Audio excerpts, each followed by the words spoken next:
이제 제가 돌이켜 봤을 때 제 아이가 이제 사춘기 전형적인 징후 아주 장난 아니에요. 너무 힘들어요. 예, 중2병.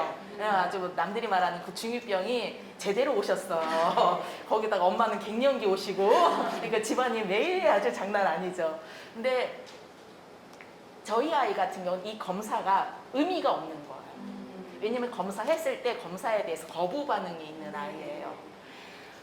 검사 이렇게 제가 몇 군데 다녀봤을 때 검사에 대한 거부가 크고 이런 지능 검사에서 선생님이 코리오 오세요.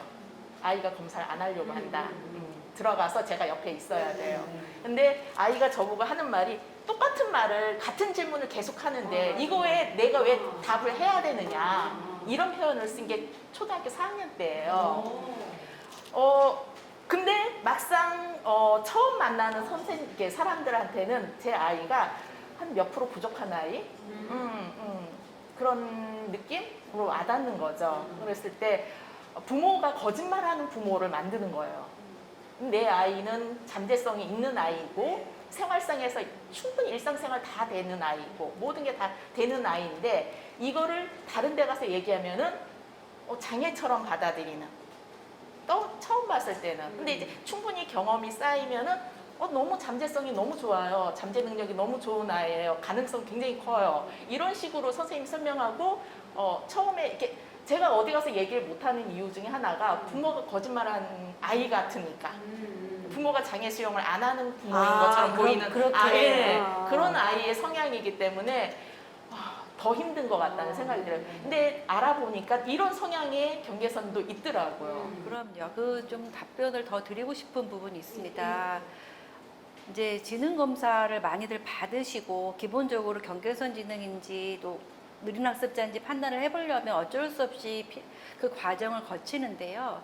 제가 이제 현장에서 드리고 싶은 얘기 중에 하나는 지능 검사가 어느 시점에는 되게 무력화되는 시점이 있어요. 특히 이제 초등학교 4학년, 5학년, 6학년, 중학교쯤 되면은 이 친구들이 자신의 능력을 충분히 발휘하기가 어려운 시점이 와요. 왜냐하면 이미 이전에 검사를 많이 해봤고, 그리고 또 이제 나름 아이들이 사춘기에 접어들었기 때문에 자기를 평가하고 있는 것에 대한 이제 반감이 생겨서 이 검사를 할 당시에 아이들이 성실하게 임하지 않는다든지, 그리고 검사를 이렇게 할 때 나를 평가하는 부분에 대해서 뭔가 이렇게 정신적으로나 심리적으로 위축을 받기 때문에 제대로 이렇게 표현을 안 하려고 그러고 몰라요. 이렇게 그만하면 안 돼요. 뭐 이런 식의 표현들을 되게 많이 하게 되거든요.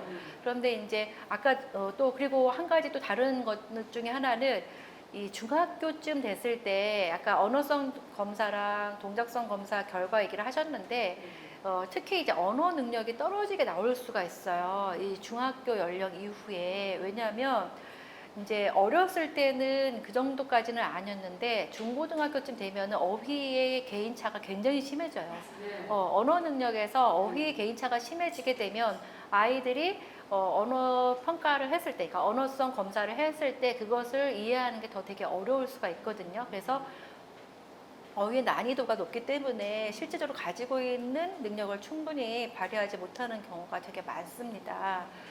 그래서 저는 이런 말씀을 드리고 싶어요. 그러니까 지능검사 결과는 우리 아이 전부를 표현하는 건 아니지만 우리 아이가 갖고 있는 잠재 능력을 겉으로 표현하는 어떤 방식이다라고는 생각해요. 그래서 이 아이가 평균이든 그 이상의 지능을 가지고 있더라도 만약에 경계선 지능이다라고 평가가 되었다면 이 아이는 경계선 지능만큼의 능력을 사용하고 있는 것이다. 그러면 우리가 알아야 될 것은 이 아이의 능력이 경계선 지능이니까 라고 할 게 아니라 무엇 때문에 요만큼밖에 사용하지 못할까, 이 부분에 대해서 관심을 갖고 또 적절한 어떤 개입 방법이라든지 아니면 또 그것을 가로막고 있는 심리적인 문제라든지 이 부분에 대해서 파악하는 것이 필요하다고 생각합니다. 발달장애인 가족들과 함께하는 채널 우리 아이 연구소.